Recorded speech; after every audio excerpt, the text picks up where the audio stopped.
विदेश टॉप 10 आपको दिखाते हैं। पहले बात करेंगे अमेरिका की। अमेरिका के नवनिर्वाचित राष्ट्रपति डोनाल्ड ट्रंप ने चीन के राष्ट्रपति शी जिनपिंग को अगले महीने होने वाले अपने शपथ ग्रहण समारोह में शामिल होने के लिए आमंत्रित किया है। ट्रंप को चीन का सबसे बड़ा विरोधी माना जाता है। ट्रंप ने तो अपने चुनाव प्रचार के दौरान भी चीन को अमेरिका का सबसे बड़ा दुश्मन बताया था। डोनाल्ड ट्रंप अमेरिका के 47वें राष्ट्रपति के रूप में 20 जनवरी को शपथ लेंगे।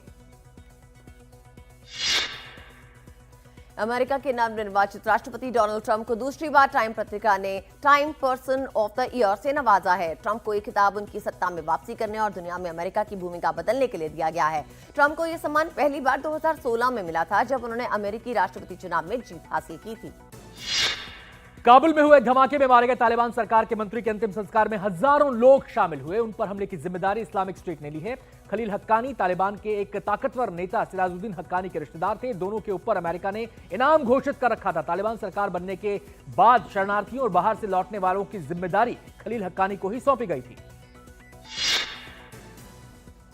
इजरायल की गाजा पर हमला जारी है। इजरायल ने गुरुवार रात गाजा पे हवाई हमला किया, जिसमें 4 बच्चे और 1 महिला समेत कम से कम 28 लोगों की मौत हो गई। इजरायल ने हमला तब किया जब संयुक्त राष्ट्र महासभा ने कुछ घंटे पहले ही गाजा में तत्काल युद्ध विराम की मांग वाले प्रस्ताव को भारी बहुमत से मंजूरी दी थी। इजरायल ने सीरिया पर हमले का नया वीडियो जारी किया है। पिछले 48 घंटों में इजरायल सीरिया में 500 से ज्यादा हमले कर चुका है। इजरायल डिफेंस फोर्स ने कहा है कि भविष्य में सीरियाई सरकार के इजरायल के लिए खतरा पैदा करने की स्थिति को स्थायी तौर पर खत्म कर दिया है। इजरायल के हमलों में सीरिया की 90% एडवांस एंटी एयरक्राफ्ट मिसाइलें तबाह हो गई हैं। साथ ही SU-22, SU-24 एयरक्राफ्ट स्क्वाड्रन को भी भारी नुकसान पहुंचा है।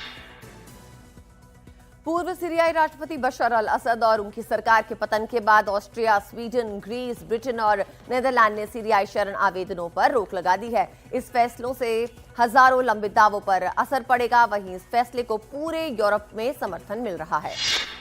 रूस का आरोप है कि यूक्रेन ने अमेरिकी मिसाइलों से उनके एयरबेस पर हमला किया। रूस ने कहा कि उन्होंने यूक्रेन द्वारा दक्षिणी रोस्तोव ओब्लास्ट में सैन्य हवाई क्षेत्र पर दागी गई 6 अमेरिकी बैलिस्टिक मिसाइलों को मार गिराया है।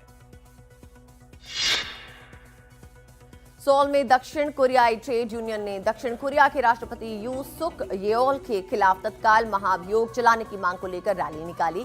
इस दौरान राष्ट्रपति को गिरफ्तार करने की भी मांग की गई। राष्ट्रपति के शॉर्ट लिव्ड मार्शल लॉ के आदेश के बाद व्यापार संघ में आक्रोश है।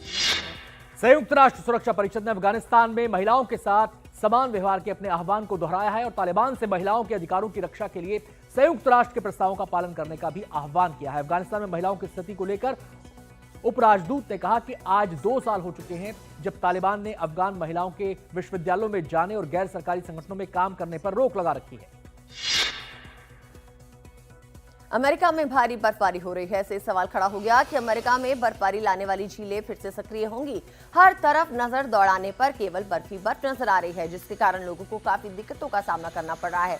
जानकारों का कहना है कि अमेरिका में ऐसी बर्फबारी लेक इफेक्ट स्नो के कारण हो रही है। अमेरिका में लेक इफेक्ट स्नो का असर 2 बार अब तक हो चुका है।